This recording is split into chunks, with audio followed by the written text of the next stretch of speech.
Hey there, hi there, ho there, hello there, and welcome back to another exciting edition of the Cardinal Couple Radio Hour podcast, where we discuss the joy and excitement of UofL women's athletics and certainly some exciting things that have come down the pike this week as we have volleyball advancing and taking on a very, very strong opponent today at 7:30.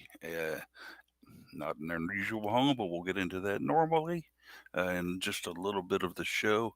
Also, women's basketball getting a nice win over Grambling after a couple defeats. It was good to see them come back and kind of dominate the court and play everybody. And they certainly move on to the rest of their schedule and are going to be in a very, very challenging game on Sunday down at the KFCM Center. So we'll talk about all that and more. First of all, looks like we have do we have all five on board right now? Yeah, Okay, Wow. amazing. a couple of last minute additions there, and Yeah. First I time in a never saw. while. Yeah, we Yeah, haven't it's had great. five in a long time, Yeah. and it's great to have five on board. So let's go ahead and get our introductions out of the way. There, that melodic voice you heard there talking with me about the five on board is Jeff McAdams. Jeff McAdams, of course, been with me the longest of everybody of the Cardinal Couple crew, and Jeff, you were out there partaking in a little volleyball the other night. What say you about the cards? I was. It's really turned my internal brain calendar off. I keep feeling because like volleyball on Thursday night, it felt like a Friday night, and so yesterday felt like Saturday, and today is kind of felt like a Sunday. So I'm like all out of kilter. But yeah, no, it was great. You say they're going up against a tough team. They're all tough teams at this point in the tournament. But yeah, it was a good match. Very dominant match over what it's actually a pretty decent Purdue team. But and we'll get into this later here in a bit, I guess. But yeah, the cards came out and were just really ready to take care of business. Maybe attribute that to quite a scare against Northern Iowa. But yeah, they came out and really took it to a fairly good Purdue team. So it was fun to watch. And I'm sure it was indeed. And one question for you: did the cards crowd get up the "Go Cards Beat Purdue" chant? There was a little bit of that, yes. Which, of course, goes way, way back in history when the Cards had played Purdue in a previous match. When they had moved on to play Iona, and the cheerleaders came out. They were still ready to beat Purdue, though. And when they flashed the cards for the crowd to cheer, "Go Cards Beat," everybody was ready to yell out Iona, but Purdue was the opponent, according to the They'd cheerleaders. forgotten to swap out the card, I The guess. card had not been replaced. That's correct. So, Here's the thing. In today's like cult meme world that we live in, they should do it tonight. yeah, absolutely. Right? That Like, would I be mean, like, why not? Just for fun. You do it once, and it's just funny, and all the Stanford people are like, what in the hell is going on? You do it once, They were- and then you swap out the card. You go cards Exactly. Yeah, beat for exactly. the rest of the way. Yeah, yeah. Or just somewhere in the middle of the match, be just swap funny. them, and yeah, it would be funny. That would be. Yeah. TV I guess it would be like, depends what on is going on? Like, it'd be amazing. are they going to do all four corners or are they going to do side to side? Because they used to do the cheer either or both ways. I don't know. And it used to be, the four cards were up, and then they altered it later where they just went one side of the arena to the other side of the arena. Go, cards, beat, whoever. But I'm going to yell at Purdue regardless of what they do, as loud as I can on radio. Heard Case was jumping in with his 2 cents worth on it as well. Case Hoskins in the house. What's going on, pal? How's been your week? Well, I finished my first Pop-Tart, and I hadn't started my second Pop-Tart yet, so it was a good time to chime in. And But what flavor? well, I had some cinnamon brown sugar earlier. Now I'm having chocolate fudge. Okay. Do you heat up the cinnamon brown sugar? No, You No. eat them cold. I am not a Pop-Tart heater upper. Okay. There are two types. Some like the heat, some don't. Mm-hmm. Okay. I don't have anything against heated up Pop-Tarts. I'm just too breakfast lazy, I think. Yeah, Well, and snack lazy. I would always rather have a snack. If a snack can be zero effort or it can involve effort, I'll usually eat it with the effort, but I won't put in the effort. could could borrow from the who's it, Norway that has stroop waffles, where the practice is you get the stroop waffle out and you sit it on top of your coffee cup and let the coffee warm it Oh. up. All right. Okay. Yeah. Ingenious indeed. Yeah. Yeah. I do always have a found. similar strategy with my coffee. When I started drinking coffee when I was in high school, it was my mom's recommendation that if I was going to start drinking coffee, then to start, I should drink it black. And then as I developed my coffee taste, I could, drink coffee however I wanted to. But if you are a person who can drink coffee black or will drink coffee black, you can always drink coffee. Like I'm, it doesn't matter what items are available to you to put in the coffee, because you don't need to go and ask like, oh, do you have cream? What kind of creamer do you have? Do you have different sugars available? It's just I would I'm like some coffee. currently doing black coffee, and I didn't want to. Uh-oh. I pulled never out the developed a creamer. different taste. I drink my coffee I black. pulled out the. I will though. I like it. Like sometimes I do crave a black coffee, just that bitterness. But I've been pretty spoiled on my coffee journey recently, and I actually have several coffee stories from this week, but we won't even go into that. That's the louding voice you just heard there. Was Daryl Faust, who's joining in with us today. And I don't know, Daryl, when I go to a restaurant to dine, okay, and if I'm going to have coffee, which means it's probably going to be a morning meal, I usually don't drink much coffee after 12 o'clock. Uh, and the waitress just, comes in and says, oh, coffee. And I'm like, and they'll go cream. I will immediately go, what you got? Yeah. And they'll kind of stare at me with this blank deer in the headlights look. Uh, little round containers of cream that you can open up and pour in your coffee. And Yep. No, I don't want that. I'm like, do you have flavored creamers? Right. I don't think we do. But then I found out that if you go to First Watch, they have them on the table. Flavored creamers. Here's the thing about brunch places. When you go to get brunch and they bring out the coffee, like First Watch, you said, has the flavored creamers on there. But some people like a real half and half or a real cream. And True. they have it available. But when you order coffee, most of the servers, if you're like, do you have cream? Do you have a half and half or whatever? They're like, I could check. And then they bring it out, and they bring it out in the little, like, metal creamer. Yep. Wild eggs. That's what I'm and talking about. it's like, yeah, okay. That's what I want. You were prepared for this moment. Why was this not offered when? Like, it's just weird. I don't understand why that. Like it's a thing that is obviously something they offer, and yet the servers are like, oh, what a fascinating concept. Actual creamer? These metal containers, what do they contain? Yeah. What should we do with them? Do we put Let's syrup take in them to these? the No, tables. that's what the syrup container's for. Yeah, but we found out at Wild Eggs where we asked for cream with our coffee, and sure enough, here came the little metal containers, proudly brought out by a waitress who was not a waitress; he was a waiter, and took very good care of us. Let's see, we got everybody on board except Jared. Jared's hiding out there somewhere. Jared, what's going on, bud? Oh, just wild goose chase with getting a new car battery this morning. But hey, we're good to go, and I'm ready for some volleyball later. Yay. I think we all are. And yes, the story of the battery was quite a bit interesting, sir. It turns out, as Jeff and I were just kind of debating with you, there are different types of batteries for cars.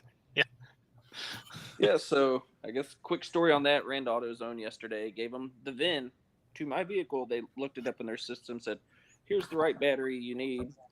They looked at my vehicle, the way Ford Escapes are designed. You actually have to pop a little bit extra off of the vehicle, so they couldn't do it. I ran it to the neighborhood service shop that my grandma's been going to for 40 or 50 years. Got an appointment scheduled this morning.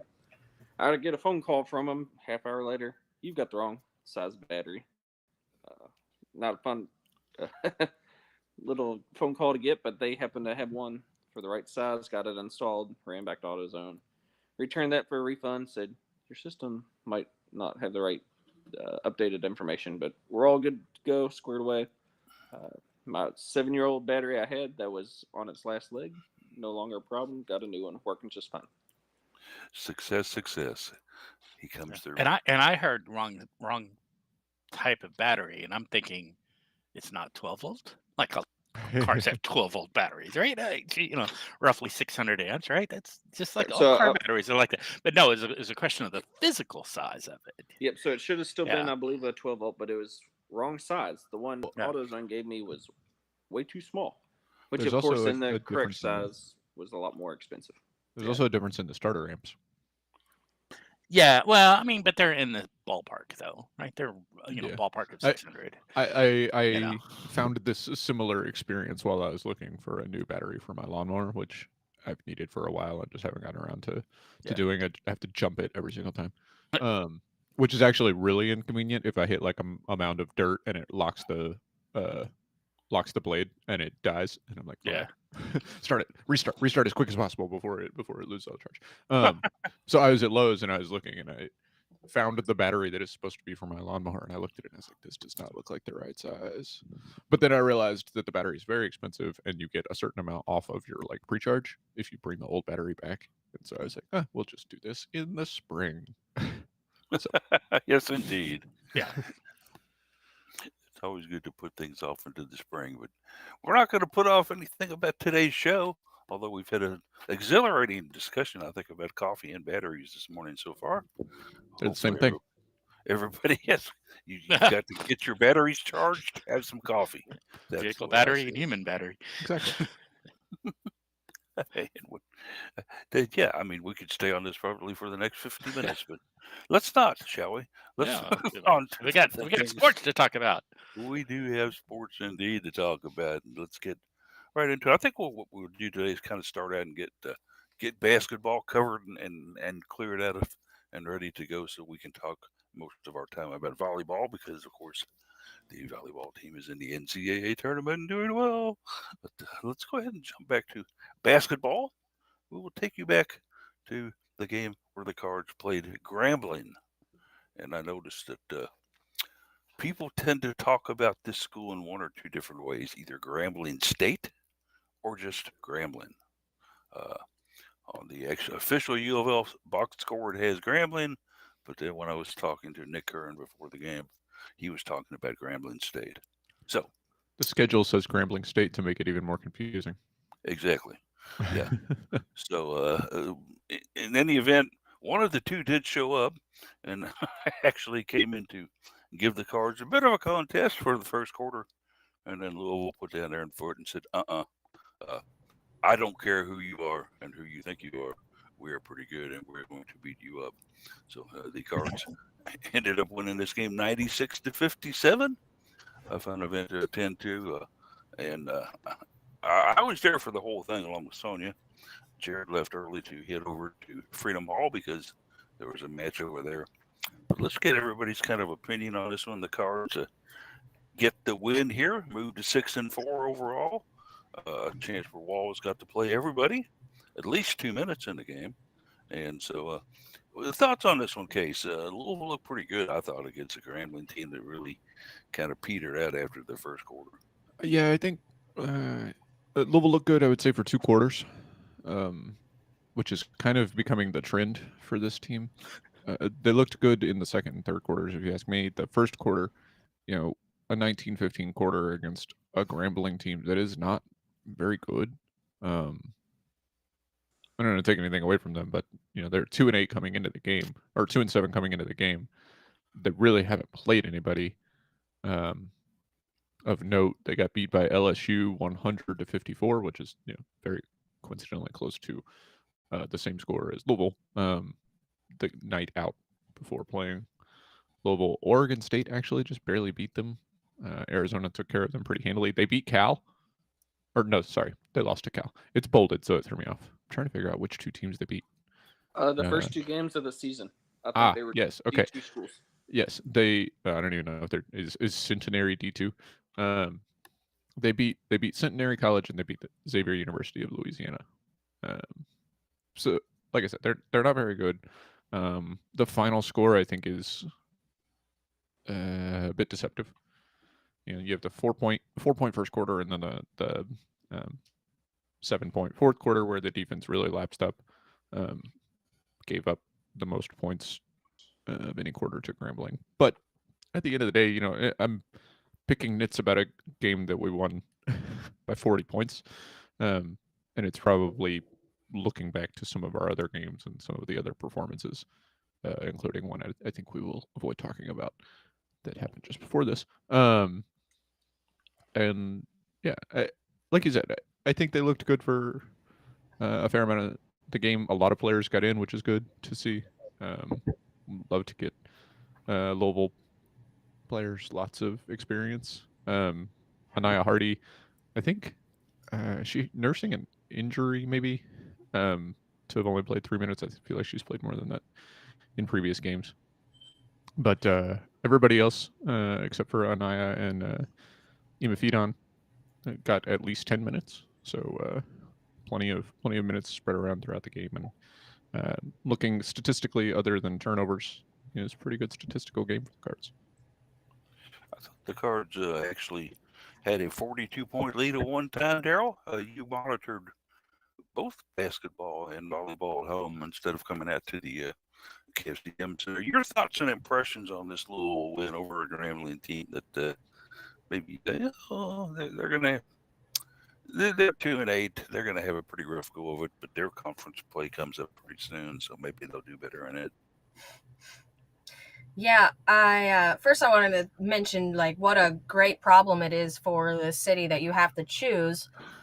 Do I go? Well, and technically you didn't have to choose. I mean, I guess money wise, maybe some people, but I think your diehard fans were out at the Center for game number 1 with the women's basketball team, and then a very late start volleyball squad over at Freedom Hall. Like, what a cool experience for UofL fans. And I'm sure Coach Walls, considered it. His crowd would take a dent on Thursday night, but it is the postseason for volleyball. So if people had to stretch their dollars into which one they could get out to, I'm sure it's a great problem for the program. But besides that, the Cards took care of business at the Center. Like I said in my article, like this week has been the last week at campus. It's shut down now. I'm like free until next month. Sort of. You guys know all the other stuff going on, but the basketball game on Thursday, I mentioned it in my article, and I'm sure you all kind of noticed it as well, but I just want to mention at that 3-point mark in the second that 3 minutes left in the second quarter before the half, where the score was 29-27, everybody saw that switch flip right in this team. And the flow of the game, just the way the Cards went on a 13-0 run in 3 minutes to end the half, and then just never looked back. It was just, that stood out to me the most. I know we talk about good quarters and bad quarters, but I could just see it in every single one of them, that flip or that switch flip. Certainly was indeed, and it was, as you mentioned there, the Cards were, of course, hey, they were in a battle there. Let's be quite honest with it. It was 29-27, and you had 3 minutes and 5 seconds until you were getting ready for your halftime break, and then all of a sudden, Tajana Roberts comes through with a basket outside the paint. You get a basket from Olivia Cochran inside. Taj adds 2 more free throws. Taj adds a 2-point jumper, and Cochran hits a 2-pointer, and all of a sudden it is 39-27.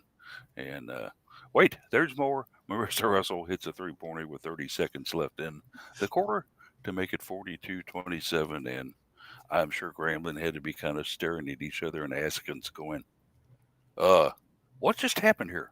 What the heck just happened? We were just in this game and they didn't see it that way. I did see you, Paul, on TV.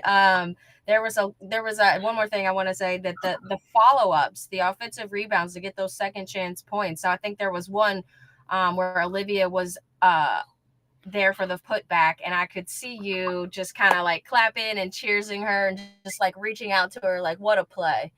I really enjoyed seeing that. It was a fun game to be at, and I even got a very up close and personal player a visit as one of the Grambling players was chasing a loose ball. It was number 15, Zarla Johnson, and decided not only was she going to chase the ball, but she was going to come visit Media Row and jumped up on my table in front of me, trying to keep her balance, fell on her butt, looked at me, smiled, and turned around and ran back to the court. Uh, and so that was nice of her to stop by. I didn't get a chance to talk with her, unfortunately, but she was kind of in a hurry. That was reminds me of a couple years ago when Haley Van Lith ended up in my lap, and I wasn't about to let her go.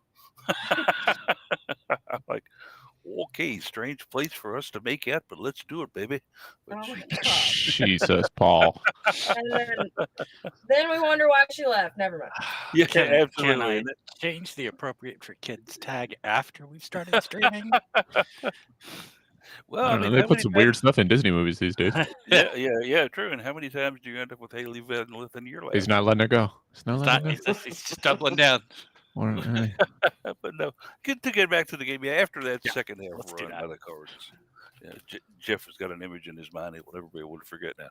But let's move on to the rest of the game here, where the Cards had this thing pretty much in control going into the half. Jeff Walls, Jared basically had an idea of let's see how many I can get in here and see how they play against this Grambling team, who's obviously not going to substitute a whole lot, but they're going to come in and give us everything they got. Let's see how my second stringers and even my third stringers do against a Grambling team that's going to fight us to the battle. Your thoughts on that, Jared?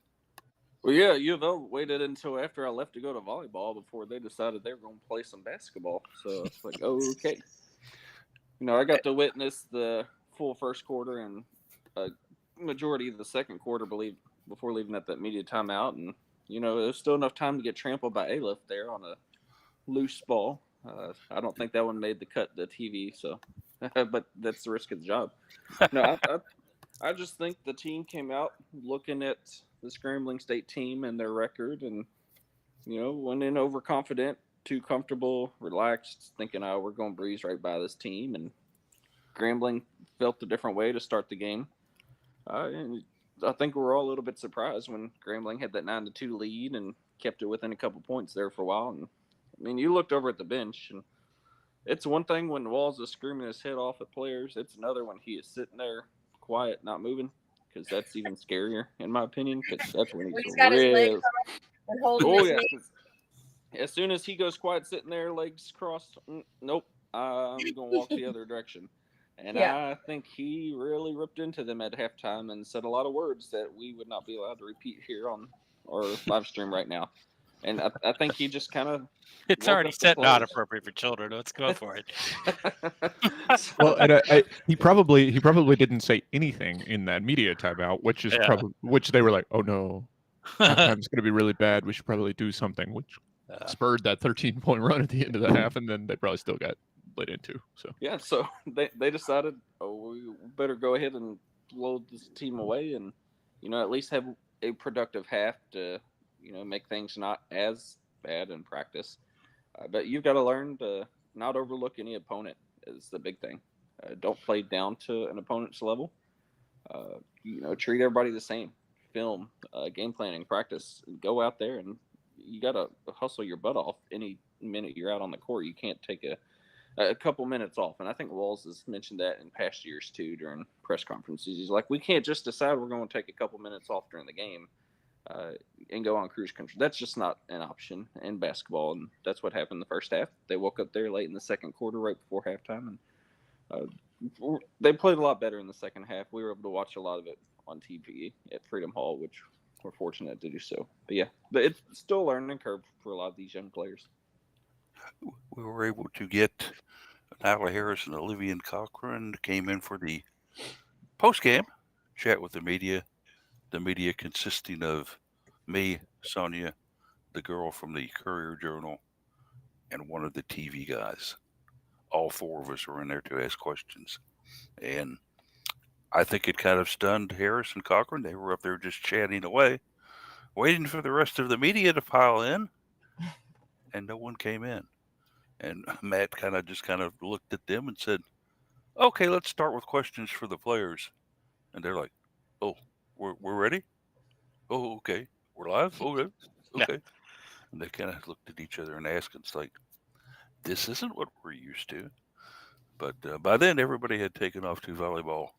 So the four of us bravely manned the fort and asked questions, including asking Jeff Walls about that second half run. And he just kind of looked at me and said, "Well, I think our defense was a little better." And I had to agree with him. I said, "That's right, coach. So what did you say to them to get them to pick up the defense?" And then he went into this long explanation about how they had talked about scouting reports all the way up to this game, and then the team conveniently chose to ignore those on tendencies on players. And he kind of reminded them to go back to their scouting report. And remember that number one went to her left well, but not to her right. That number two was not one that was going to go in and crash the boards on you. Uh, he talked about certain things like that, and he basically got around the aspect of the fact that we, needed that run to get up. I think he was anxious to get out of there as well and watch volleyball too. And so we kind of just let him go with a few questions, and he seemed to be very happy about that.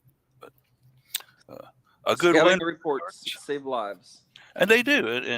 Just like he mentioned, he said, "We have sat there and told them what to expect out of this player, and when they get out there, it's like they've never ran into this player before in their lives. They've never heard anything about this player." And we just have to remind them, your scouting report, she likes to go to her left. Stop her from going to her left. Make her go to her right. And then, I don't know. It just, I remember back when I played, if we had a scout on somebody, we paid attention to it like it was the 11th commandment. It's like, he likes to get the ball down low and shoot. Well, let's not let him get the ball down low and shoot, okay? That's the way to stop that. Keep the pressure on the guards trying to get him the ball. But anyway. I think if there was one thing I was going to note about this team so far this season that worries me, it's that that's not the first time we've heard that from Walls. And it's true. Um, which is like, we turn it on at random points, and we might try to figure out how to shut down a player, but against scrambling, it means that you finally stretch out to the lead you should have. Against some other teams, it's like, well, great, they've scored 20 on us in the first half. I'm glad we can stop them now, but we're in a bit of a hole as a team. Or sometimes they lapse on the scouting report in the second half, which is like, what are we doing now? We did well the whole first half. How'd you guys just forget about it now? So it's weird. It's definitely a worrisome characteristic so far. And I will give Nyla Nyla Harris a lot of credit, because in post game she spoke very eloquently, and I have never heard her go off this long of a conversation before. And she knows her game inside and out. She goes, basically, it was our fault. So we were told what to do, and we didn't follow through on it. And we had to be reminded by Coach Walls and some of the other coaches that we weren't playing them according to the scout. And once we did that, and once we knew where we could drive and score on them, we did it. And it worked out well for us. She also gave a big shout out to Taziana Roberts, who came in and had a really, really big run in that stretch, too, near the end of the first half to put the cards up the way they did. So they move on, and now they go up against an ACC foe, one that we're pretty familiar with.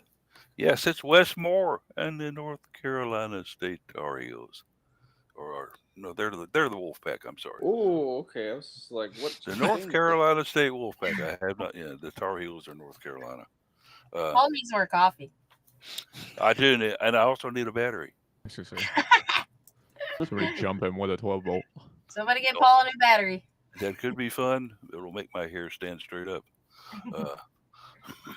But North Carolina State, obviously, and Louisville have a storied history. It should be a fun one to watch, to attend, to be there for. And I'm not familiar with the North Carolina State players like I used to. I'm sure that'll come in the the preview for the game when I look at it and stuff, but it's still North Carolina State, and you still want to beat them, and you still want to shut up Westmore because he's a jabberjaw. So if there are coaches I do not like in the ACC, Westmore is one of them, and so let's hope that we can put a beating on them. But Tell us how you really feel, Paul. I'm not a Westmore fan at all.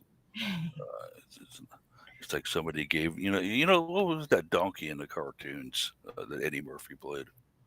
Donkey. Oh, Donkey. yeah, his name was Character Donkey. name. Yeah. Was it a donkey? It's That's just donkey. Donkey. that's what Yeah. Westmore reminds me of, that donkey. But I love the donkey. Oh well. Then again, Daryl, that's your life. Good luck with him. But basketball rolling along. Let's hope that they can keep winning. I hope they're a tournament team. There's some doubt about that right now, though. If they can't win the big ones, as they like to say, you've got to be able to win the big ones. UCLA and Kentucky were losses. Oklahoma and Let Oklahoma slip.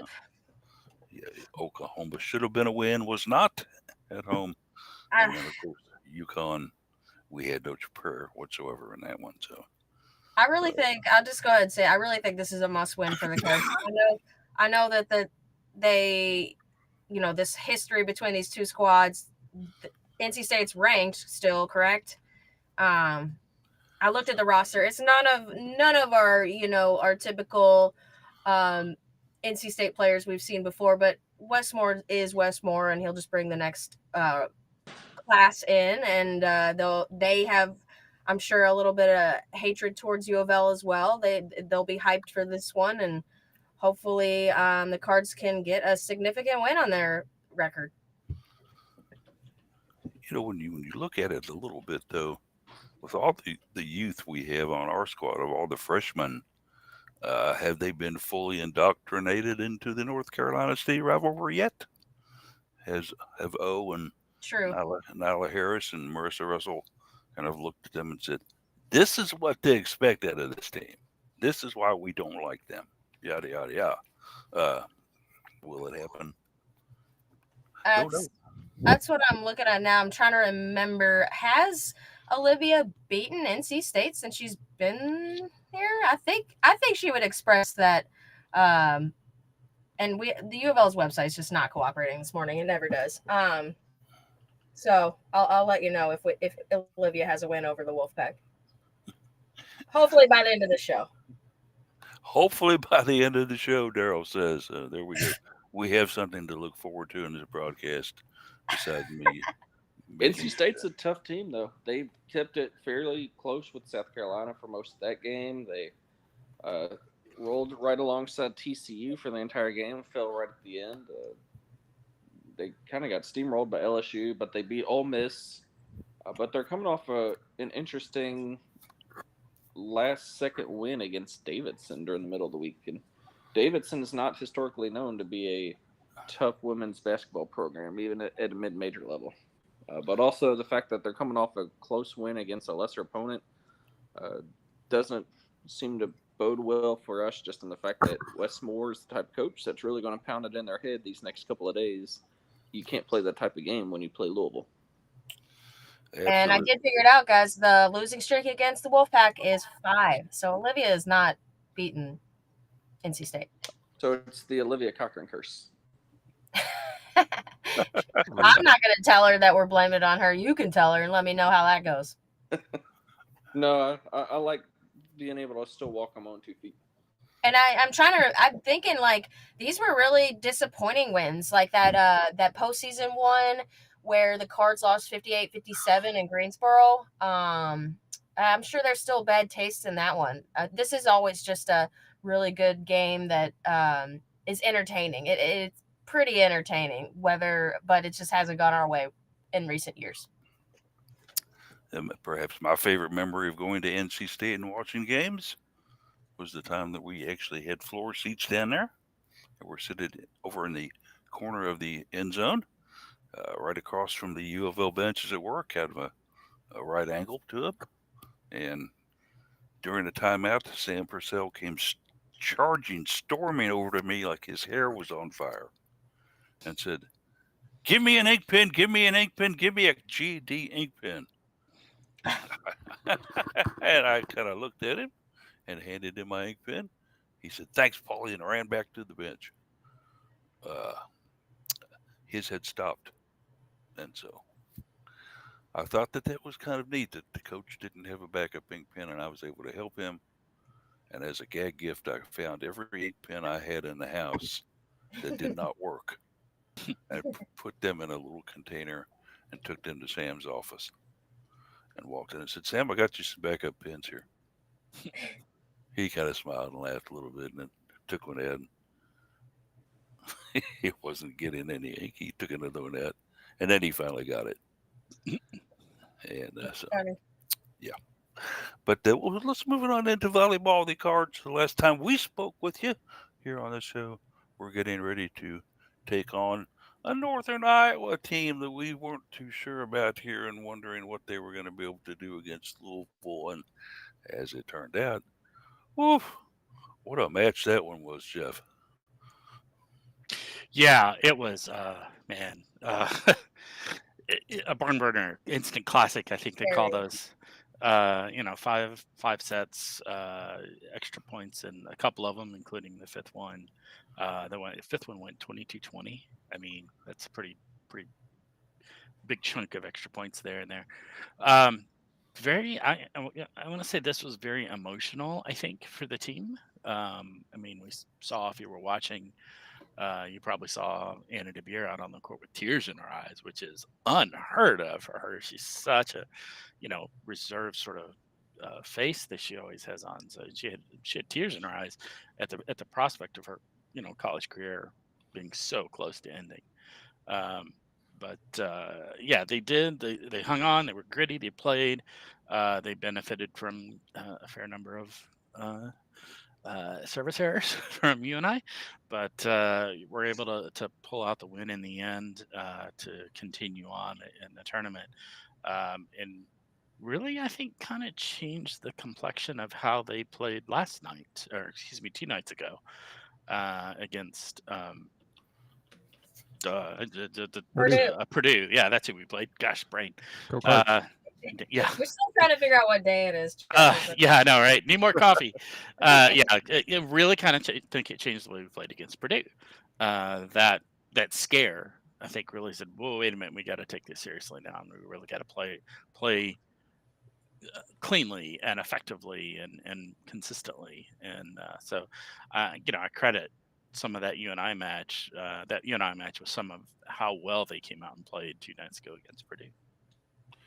UNI was a team that did not want to go home. No, they did not. Jared, thoughts on that one? Yeah, never had a doubt in my mind we were going to win. Oh. No, I wish I could never say in that. doubt, as they say. I'm sitting here thinking that, oh crap, this is going to be an early exit for us into the season. As Jeff mentioned, we were quite fortunate with a couple Northern Iowa missed serves to keep us going there in the fifth set. And I want to say there's a lot of mental toughness and discipline from especially the upperclassmen there in that fifth set as well, just to be able to power through, because that's a tough situation for everybody. I mean, I was sweating and shaking. I was nervous in the stand, so I can't imagine how they're feeling on the court. You tighten up, you get tense. So to be able to, handle that and come away with a win is very nice. And I think even Charity mentioned in the presser against Purdue is she had that moment of realization against Northern Iowa. This could be it for me. And she said, we weren't going to let that happen against Purdue. And we quickly saw what we were able to do to Purdue. Funny enough, I was actually talking with my dad about the Northern Iowa match not too long ago. He goes, UCLA men's basketball went on to win the national championship in '95, but they needed a buzzer beater in the second round to keep moving on. So, yeah, I mean, you don't let one game or one match define you. Yeah, it's in the past. Each match is starting from a clean slate going on, so I still think the Cards could win this, especially if they played like they did against Purdue. Indeed it was, as the Cards were certainly fortunate in the fact that you and I did have just a couple service errors there that helped Louisville uh, And help Louisville win this one by a and come back couple, in this you one. mean 4 after they got to match point. Yeah, Oof. and certainly they have to be back on campus thinking to themselves, well, we basically killed ourselves here. Yeah. This was a self-inflicted loss because we couldn't get the blankety blank ball over the net. But anyway, it happened. It was real. Louisville wins. They advance. They move on, and now face the Cardinal in their match coming up 7:30 this evening at Freedom Hall. The Cardinal, uh, Stanford, obviously a team that Louisville is familiar with. Uh, they have been against the Cardinal with a, a nice 3-1 set win. What was that first one? I'm wrong on that. It was 3-0. 3-0, yeah. Yeah, And then the second one was a 3-1 loss. that was the 3-1 loss. Yeah. Yeah. As we were able to defeat them in the Swept them KFDM at home. Center. Yeah. Went out to the what is it? The Maples Pavilion out there, Jeff. If I'm not Mhm. mistaken, you've been out there I have been, yeah. where they lost 3-1 to them, and so this will be as we mentioned, the third time we've played them in a third different venue. Although it is considered a home match for us. Let's kind of take it around the board here. The Cards versus the Card. I guess that's the Ew, best I way don't to like put it. that. I have constantly, whenever Louisville is playing Stanford in any game, I always yell at the TV. I exclaim, I'm like, just say Cards and Cardinal. Like, Yeah. just choose to call Louisville the Cards, and you will prevent yourself, Mr. Yeah. or Miss Announcer, all kinds of headache. Just commit to it, or just say Louisville and Stanford. Commit to never saying the mascot.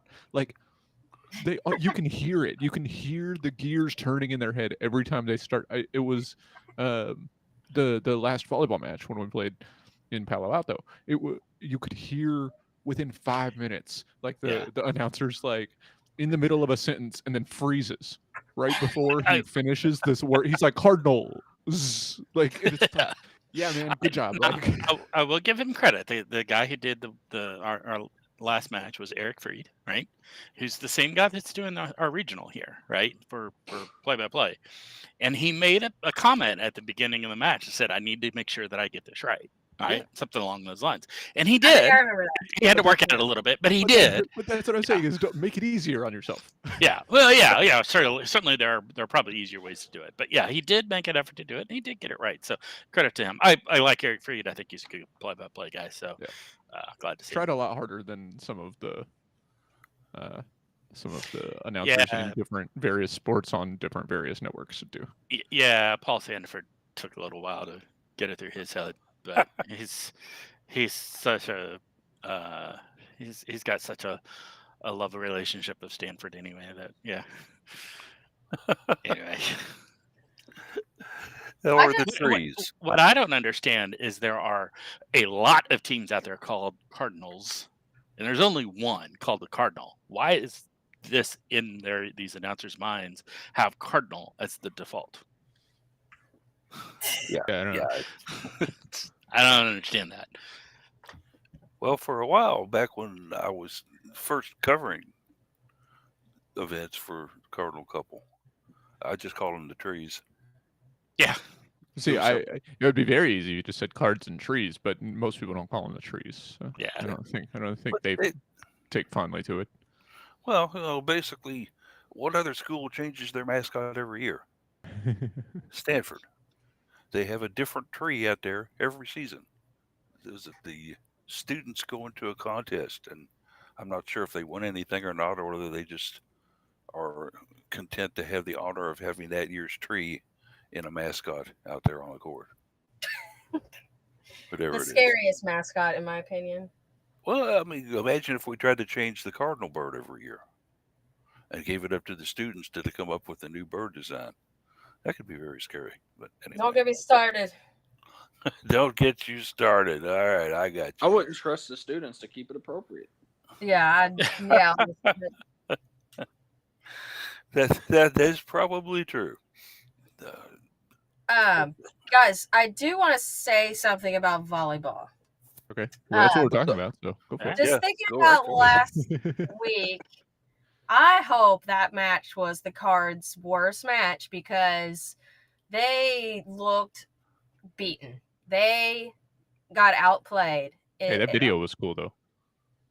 Which one? The one that they put on Instagram that was like Okay, yeah. The highlight. last points or whatever. Yeah, it was, I don't know, like it was That's like about all they it was could like the use. Miracle on Ice movie condensed down to That's volleyball. about all the content they could use because the rest of the time they were out there looking beaten. They were beat on the block.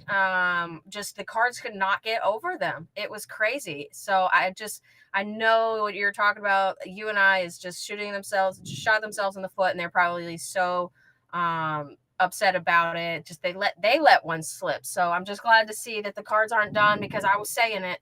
That it would be such a shame to have all of the hype around this season and hosting and all of that come to an end last weekend. I'm so glad it didn't. And even this week, I feel like I've been around, I've been keeping my ears open and just listening to other people and seeing how excited they are for this to be hosting, to just to have it on TV. And I just think that the hype around college volleyball, women's volleyball, and women's sports is just growing so much. And like I had my ears open at a restaurant this week and just listening to other people. It seemed like they were UofL fans, but they could have been like hosting friends who are out of town or something as well, because it was a big group. But the way that they talked about UofL, like how that they knew that the women's basketball was down at Yum and they're heading over to Freedom Hall. I do have a complaint and my final thoughts about that conversation, so I'll come back to that. But just hearing people talk about it, seeing how the city is hosting, and it would have been a real shame to not move on in that match last weekend. A match tonight will take place at 7:30 when the Cardinal and the Cardinals take the court or the floor or the venue, whatever you want to call it. This will be following on ESPN. We'll be following Pittsburgh versus Kentucky, and boy, talk about a volleyball fan's dream. This is going to be a very, very fun one to watch. I hope they show some of it over at Freedom Hall. And what did they have in their media room, Jared? Did they have TV set up to watch other events, or was it just kind of bleak and barren? Yeah, the hospitality room upstairs with the food, they had some TVs on. That's where we were watching UofL women's basketball the other evening, and Good deal. watched some volleyball at the same time up there too. Although this Pitt Kentucky match, if we can find a way that both teams lose, I would be absolutely delighted. When Oregon and Pitt went to that fifth set, and then Fisher was challenging the first point, I was like, really? You're challenging the first point? But I mean, I really don't like him, but and especially like the timing of his challenges. He's very, I would say he's almost known for it. Like challenging the last point of a set or of a match, it's just like, dude, come on. Like you're down 7 points in the set. Like, oh, what happens if you win this challenge? Like, great. But you know, you have to give him credit for some of the timing of his challenges that aren't those annoying ones. They got the call overturned, and then Pitt basically won the match with that challenge because they won the first 5 points of the fifth set, and Oregon was dumped at that point. Yeah, I don't think there was enough evidence to overturn that one. And just from what I could read on some message boards and social media, it sounds like Pitt certainly had quite a bit of home cooking calls going on. I don't know. That challenge was pretty clearly in. The frame rate sucks on those video cameras. But yeah, I don't like Dan Fisher at all. So I'm certainly going to be pulling for Kentucky tonight. Ew, take it back. No, we definitely don't say that today, Jared. Don't say those words, Jared. We're pulling for Kentucky volleyball because I don't want to see Dan Fisher. I don't want to see Olivia Babcock. I don't want. I agree. I do agree, but I'm not going to say it. Well, I'm not going to say. Bleh. I'm rooting harder against Pitt volleyball than I am Kentucky volleyball. Yeah. Okay, there you go. I'm rooting against Pitt. How about I throw out a rumor that may make you all happy? So Do you think he's gonna leave to take it? Because I saw you put this in our text message, might, but I'll let you say it. yeah. So Karch Karai is moving over from coaching the U.S. Women's National Team to the coaching the U.S. Men's National Team, leaving a vacancy for the women. And I'm seeing Dan Fisher's name floating out there. Quite a few people have floated his name out there as a potential candidate for that spot. So the idea is potentially him leaving Pitt to go coach that. So Where are they based, by the way? I was talking about this the other day. I didn't know. oh, the women's national team, Yeah. Anaheim, I believe. Oh, I would have said Yeah. like Colorado. Okay. Yeah, they do some training stuff in Colorado Springs, but I think Yeah. the actual organization is based in Anaheim. Okay. So yeah, and my Um, understanding is Dan Fisher is originally from California, so maybe some draw there too. I don't know. We'll see. he It's seems like pure that. rumor at this point, so don't put too much faith in it. It's got to be hard to walk away from the best program in volleyball. Yeah, especially if he doesn't. Yeah. I'm not even gonna put that thought out there. Never mind. I'm not even gonna say. I just don't like his. I do want to say, guys, the volleyball has been so entertaining, and I'm so proud of the Cards. They're the only ones that had that sweep so far in this round. So, just it's been so entertaining. I've been glued to the TV for 2 matches a night, and I hope the Cards can get another one just so this thing can keep going. They deserve to get back down to the Yum Center. Love to see that happen for them, indeed. Yeah, back on Fisher. I just don't like his presence. I think he uses his size quite often to almost trying to bully or intimidate the down ref. If you watch him during matches, especially when he disagrees with something, he's standing tall and hovering right over the top of the officials. And I just don't appreciate and like the way that he handles a lot of that, as opposed to a lot of coaches. You can be mad about a call, but don't try and use an intimidation factor to work in your favor. And that's what he does a lot, and I really don't appreciate it. So you're saying he's a bully on the court? Yeah, absolutely. Go watch sometime. Just especially after a call that he doesn't like or a challenge that gets overturned that does not benefit them, and just watch how he treats the down ref. I will keep an eye out for that. I will also to keep an ear out for hear how much they babble about Babcock. She's good. She's She's a good. phenomenal, hell of a player. Yeah. She's a good player. Got to give her credit. She That's is why I don't want to insane. face her, though. She's too good. Nope, sure don't. She is indeed a good one, and the announcers are basically all in love with her. So they will be babbling about Babcock, but hey, those are only 2 games out of a very, very stellar, I think, great 8 years. Wisconsin pulled through, told A&M, not today. Well, another barn burner versus Texas A&M. Almost the Aggies almost pulled it off. So It was indeed, Jeff, and, Yeah. and certainly, did that surprise you at all? Because I mean, we had talked a lot about Wisconsin in the preseason and how good they were, and Watching Nebraska fans cheer for Texas A&M was that just was funny. adorable. Temporary Aggies fan. Yeah, it's great. It Yeah. was a sign. Yeah, I was a little bit surprised at that. Not tremendously, but a little bit. Wisconsin has had their challenges this year, but I really didn't think of Texas A&M as being a good enough team to really kind of step up to that level. But credit them. They played pretty darn well. But Wisconsin also kind of dug deep and pulled out a lot of what their capabilities really are. They are a good team. So yeah, I'm a little surprised at it. I don't know why Nebraska fans are worried about Wisconsin. Not like they haven't swept them twice this year. exactly. No, I'm just kidding. I totally know why they're worried about Wisconsin. I'm just saying. Yeah. Rivalry. Yeah. Beating Nebraska is something that just doesn't happen very often. Doesn't hardly happen at all.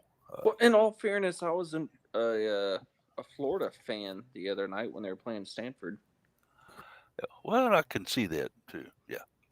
I mean, Florida's had been red hot, so it's not like we were gonna walk all over them. It's just I thought Stanford has matched up well against us, and Stanford's got a little more momentum coming off their win against us to close out the regular season, and I just hope we don't look at that as a way of, oh no, they've beaten us, let's back ourselves in a corner and trying to fend off defeat again. I would rather us approach it as they beat us recently. Let's turn around and kick their ass and make up for it. That will be a fun match indeed. We'll see how that one turns out. And then the fourth one, we're Penn State.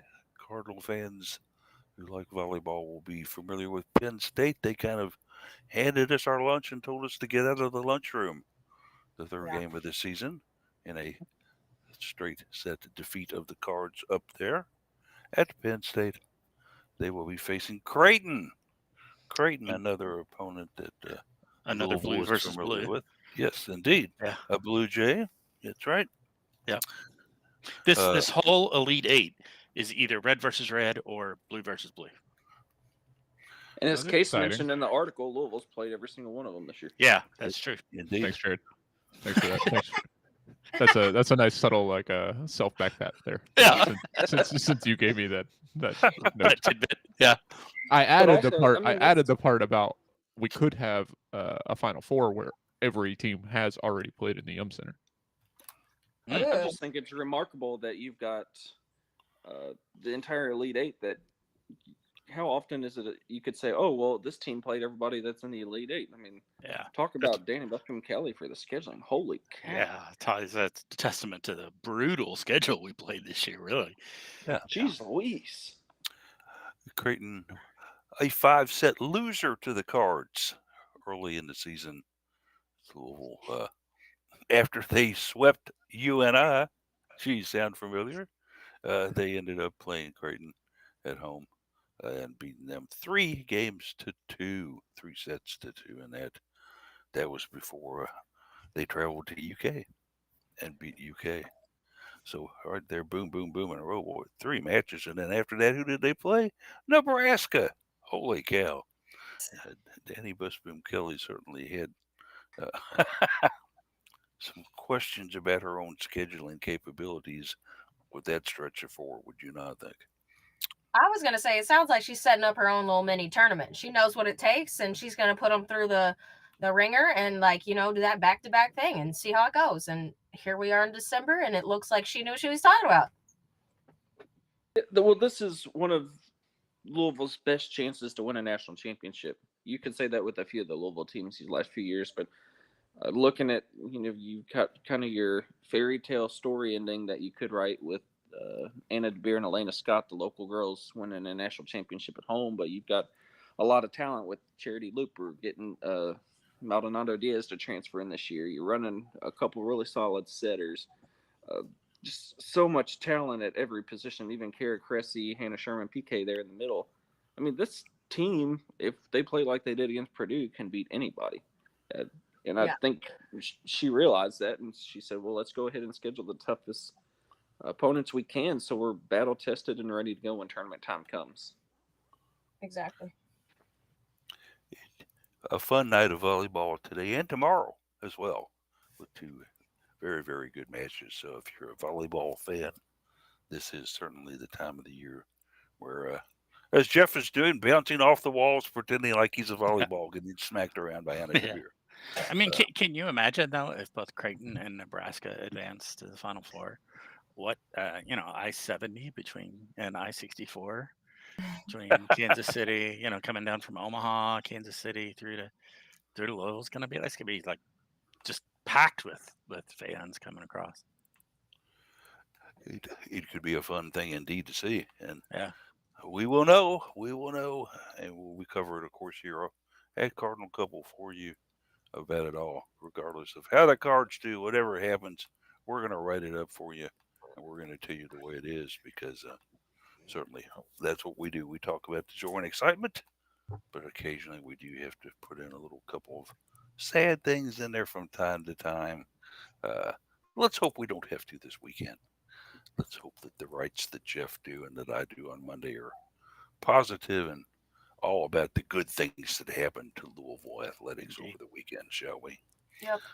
Let's hope that can happen. And with that being said, we have rolled up, believe it or not, on the noon hour again, kids. This has just been a very, very quick and fast show with a lot of good topics covered and a lot of things said. So we'll move on into the final thoughts then and see what's going on Let's do it in reverse alphabetical order then. So if we were going to start with somebody, who do you think I should pick? Well, it'll be Jeff because he's JE. Jeff, final thoughts. Yeah, we talked a lot about the emotions of U of L in the UNI match and everything, but give a thought to the coach of UNI, Bobby Peterson, whose daughter is Peyton Peterson on our team, and the situation that she was in, playing in the round of 13, and either seeing her own team eliminated or U of L eliminated, and knowing how much it meant to the U of L team to be able to advance and everything. So she's been a remarkably respectful person of that situation, being put in a really, really tough situation. So, I have so much respect for the UNI team and to Coach Peterson. So, hats off to her. Indeed, and certainly, what a story that is about the Peterson family Yeah. and their volleyball connections over the years. So, indeed, good work, Mom. You brought us one that's going to be a good one. Yeah. We appreciate you letting us have her instead of keeping her for your own school. If she had a choice, you never know. Take it to Jared. Final thoughts, sir? Yeah, looking at the volleyball bracket, it just occurred to me we could have a Final Four of all teams that Louisville's beaten, or a Final Four of all teams Louisville's lost to this season. Just going around the regions real quick, you've got Pitt versus Kentucky. Cards got lost both matches to Pitt this year, beat Kentucky. Penn State versus Creighton, got swept by Penn State on the road, beat Creighton at home. Nebraska, Wisconsin. Cards opened up the season at the Yum, beat Wisconsin. Went on the road, welcome Nebraska to the Yum in September and lost. And then obviously Stanford, the Cards have split with this season. So just a lot of weird, funky stat things to look at just from Louisville's matchups this season. But it's great. I'm excited. A lot of good volleyball going to happen. And we'll probably get somewhere in between, Jared. You know how it works out. Take it on over to, let's go to Daryl next. Final thoughts, Daryl? Yeah, just piggybacking off what I alluded to earlier about how I was listening to people's conversations like a total normal person. In my defense, if you don't talk so loudly, I won't listen. Anyways, so as their group started to dwindle, I assume some are going over to Freedom Hall. There's 2 left, and there's this woman. She's got her back to us. I can hear every word. Just that she started going in on Freedom Hall and how gross it was, and why would we host there, and all of these. No, we don't allow Freedom Hall slander. I know. I was shocked. Me and Thomas are both in our U of L stuff, so I'm thinking the person that she was staring at could see, and like we got quiet, so I'm not sure if they knew we were eavesdropping. But I didn't appreciate the Freedom Hall slander. I got the vibe she hasn't even been there in a long time, because she just kept talking about how we host cow tractor pulls and cow in the fair, and I'm just like, okay, you clearly haven't been there and you're just slamming it. And you know what matters, because she was like, how are you going to go from the Yum Center to Freedom Hall? And I'm like, okay, so you don't know that we don't always play at the Yum Center. That's okay, but still what matters is our fan base. Honestly, I think that Jeff, you were such a staple. Like that picture that Jared shared of you leading the Cards chants from both angles, you could see the joy of you down there at the front of the section. You could see everybody staring at you, also taking your lead, and you all make the atmosphere what it is. It doesn't matter if there was a tractor pull 5 months ago. I just thought I didn't appreciate this Freedom Hall slander. Freedom Hall forever. It's always a great time. And I'm glad that the Cards were able to get a victory there. I hope they get another one tonight so we can head back down to the Yum Center and pack that thing and have an awesome championship week. Indeed, we hope that as well. Taking that a case. Final thoughts, sir? Yeah. I think He's shocked by the Freedom Hall slander. I just don't even. I can't really grasp the concept of not really paying attention to UofL sports enough or Louisville sports, not like Louisville the city or Louisville at large, and be like, I'm talk crap about Freedom Hall. Like, Like okay, Bellarmine plays there if you're gonna talk crap about Freedom Hall, the thing you're allowed to talk crap about is Champion Circle. All right, that's what you talk crap. And the fact that like if you're from here, you had to graduate there, and you're like, gosh, this was a whole big ordeal. Anyway, uh, yeah, I think I'm just gonna keep it with volleyball, and say that it'd be really great to see Louisville continue to excite this fan base. The volleyball team got so much pressure heaped on them in the last, I don't know, 5 or 6 years, with a lot of um, new fans in the Louisville sphere that were looking for some bright spot when other teams were not succeeding in the way that fans wanted or were used to, um, and they've not been able to get over that hump. But I think that they really, now that some of that pressure has been relieved by some improvement from the other teams, it's good to see that the fans have not really given up on supporting this volleyball team.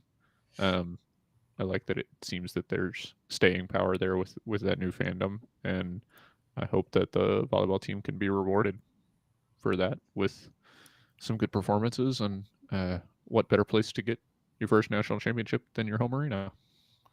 Let's go ahead and make it so, Captain. I like your words exactly.